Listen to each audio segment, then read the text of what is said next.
I've entitled my thoughts for today, A Celebration of Help, and you can see if that makes sense for you as we go along. I'll be basing my thoughts partly on Acts 2 and partly on John chapter 20, verses 19 to 23.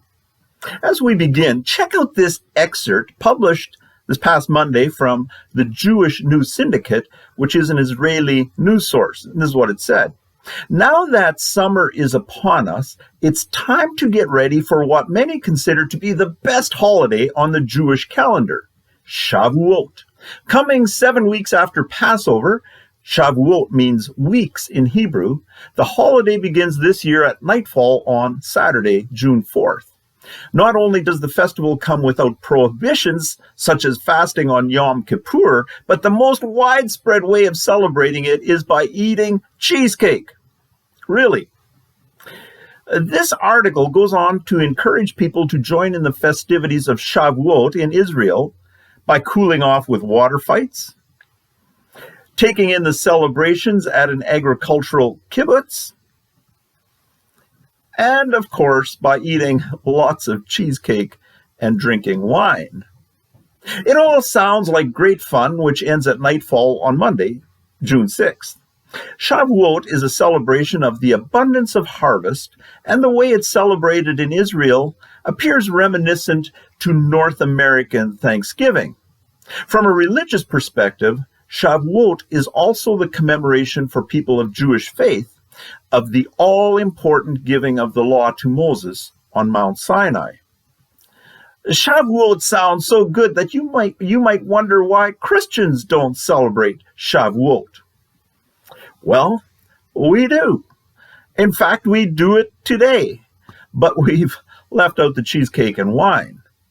Because Shavuot begins 7 weeks after the second day of Passover, or 50 days after the start of Passover, Shavuot can also be referred to as Pentecost, which Christians associate with the coming of the Holy Spirit. Shavuot, also known as the Feast of Weeks or Pentecost, is one of the 7 important festivals instituted by God, which we read about in Leviticus 23. Because Pentecost or Shavuot was so important, it's no wonder that Jesus' followers congregated on that day. This is what Acts chapter 2, verses 1 to 4 tells us happened on the first Shavuot after Jesus' resurrection. When the day of Pentecost came, they were all together in one place. Suddenly, a sound like the blowing of a violent wind came from heaven and filled the whole house where they were sitting. They saw what seemed to be tongues of fire that separated and came to rest on each of them. All of them were filled with the Holy Spirit and began to speak in other tongues as the Spirit enabled them. When we talk of the coming of the Holy Spirit at Pentecost, I think we should take note of a couple of things. Just like Pentecost, Shavuot, existed long before the Holy Spirit came, the Holy Spirit also existed long before that particular day of Pentecost. For instance, in 1 Samuel 16, which records the prophet Samuel selecting David from among his 7 older brothers to be king, we read, "So Samuel took the horn of oil and anointed him in the presence of his brothers, and from that day on the Spirit of the Lord came powerfully upon David." That's in 1 Samuel 16, verse 13. I think we get into theological trouble if we make the Holy Spirit to be something more than the Spirit of God with us. Many years ago, I learned an important lesson from a Jehovah's Witness. During our ministry years in Mexico, right next door to the little church we were helping to build, lived a teaching elder from the Jehovah's Witnesses, and he and I would occasionally get into mostly friendly discussions. Central to Jehovah's Witness theology is a belief in a singular God named Jehovah. And in one of our discussions, the Jehovah's Witness neighbor accused me, well, really all of us, of believing in 3 gods. I, of course, defended our belief in one God who exists as a trinity, But he would have none of it, claiming that in practice we actually worship three gods. There are times, I confess, that I think he had a point. Christians will say that the Father, Son, and Holy Spirit are one triune God.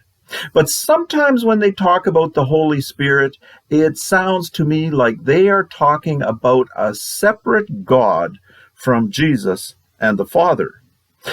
When it comes to the day of Pentecost, I think we are on more solid ground if we celebrate it as the day when the Spirit of Jesus, who was God in human form, became universally and permanently available to all of his followers. Like David, who enjoyed the Spirit of God continually with him, after that particular Pentecost, we also are able to enjoy the very Spirit of Jesus as God incarnate continually with us. The big question out of all of this is, what difference should we expect the Holy Spirit to make in our lives? Sometimes people conclude that the purpose of the Holy Spirit is to enable us to speak in tongues. But the Bible makes it clear that speaking in tongues has minimal benefit. Only Acts and 1 Corinthians mention tongues in the Bible. And you can look up what it says, for instance, in 1 Corinthians 13 or 1 Corinthians 14, which speaks of it quite extensively. The Bible leads us to understand that the purpose of tongues was to give evidence of the authenticity of who Jesus was and the reality that his Spirit remained present. Or as Peter explained in Acts chapter 2, verses 32 to 33, God has raised this Jesus to life, and we are all witnesses of it. Exalted to the right hand of God, he has received from the Father the promised Holy Spirit and has poured out what you now see and hear. In order to grasp the difference the Holy Spirit makes, it's helpful to look at the impact of an event that happened exactly 7 weeks prior. 7 weeks prior to Pentecost. For that, we look at John chapter 20, verses 19 to 23, where it talks about the disciples on the very day of the resurrection. On the evening of that first day of the week, when the disciples were together with the doors locked for fear of the Jewish leaders, Jesus came and stood among them and said, "Peace be with you." After he said this, he showed them his hands and side. The disciples were overjoyed when they saw the Lord. Again, Jesus said, "Peace be with you. As the Father has sent me, I am sending you." And with that, he breathed on them and said, "Receive the Holy Spirit. If you forgive anyone's sins, their sins are forgiven. If you do not forgive them, they are not forgiven." In what can surprise us, on the very evening of the day of Jesus' resurrection, during what we'd expect would have been a celebration, Jesus' closest followers were hiding behind locked doors because they were afraid of the religious leaders. There was good reason why the disciples were in a fearful state.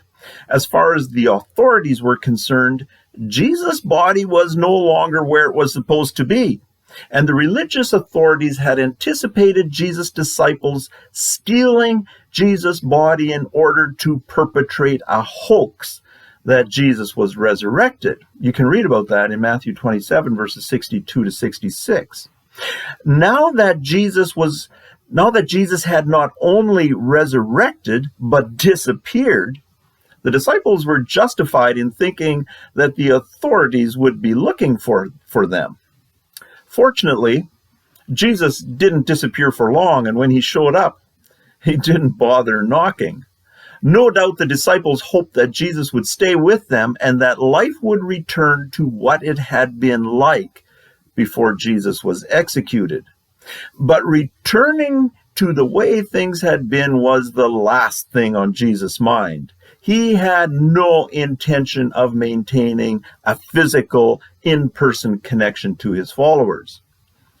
Jesus did something that may have seemed much less remarkable than passing through closed doors, but it had infinitely more long-term impact. Jesus breathed on his disciples and said, "Receive the Holy Spirit." Bible scholars debate what exactly happened at that moment because it was 7 weeks prior to the day of Pentecost. I think Jesus simply assured his disciples that they were no longer going to need his physical presence because his Spirit would be with them at all times. In the Jewish world, where breath, spirit, and wind use the same word, Jesus' act of breathing was an indication of his own Spirit passing over to them.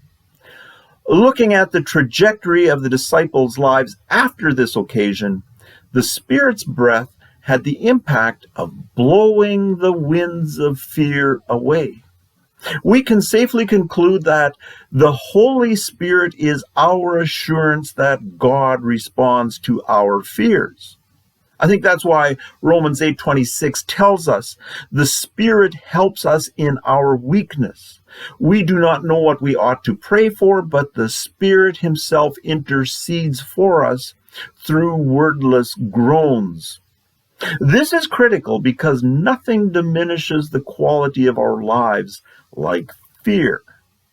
For instance, we are vulnerable to the fear of being deserted anytime we are left alone. Like the disciples, we are in a fragile place anytime we feel deserted. Jesus passed through closed doors that night because he knew the disciples felt deserted and afraid and needed him. The Holy Spirit proves the reality that Jesus has not abandoned or deserted us. We are vulnerable to the fear of the future anytime we face a transition. The disciples faced a massive change in their relationship with Jesus, and they had no idea what their future looked like. Like the disciples, we struggle with fear whenever we lose our sense of direction. The Holy Spirit is the internal guide we need when the future is unclear. We are vulnerable to fear of making mistakes anytime we are newly in charge. There's nothing like being in charge for the first time to breed the fear of messing up. It was scary for the disciples to suddenly be in charge of Jesus' mission, just like it can be pretty scary to us to be handed the steering wheel or the scalpel or the blueprints or the managerial position for the first time. The Holy Spirit is our enabler when we are tasked with new responsibilities. Finally, we are vulnerable to the fear of being weak anytime we feel insignificant. After 3 years of being with Jesus, the disciples had gotten used to Jesus' inner strength solving problems. Jesus said something that can sound strange. He said, if you forgive someone's sins, if you forgive anyone's sins, their sins are forgiven. If you do not forgive them, they are not forgiven. Ultimately, only God can forgive sins. So what was Jesus saying? I hear Jesus saying, I am confident that you will be able to discern when people are sincere or deceptive. You can do this. The Holy Spirit empowers us in weakness. 1 Samuel chapter 30 tells a story of a very low point, maybe one of the lowest points in David's life. He and his men had been out on one of their missions, and the Amalekites had raided their camp, and taken all of their women and everyone else captive. David's men were ready to kill David. But the Bible tells us that David encouraged himself in the Lord. You can read that in 1 Samuel 30, verse 6. That was the work of God's Spirit, of the Holy Spirit. And in that strength, David rallied his men, and they were able to rescue everyone. The Holy Spirit is proof that God responds to our fears. And that is worth celebrating.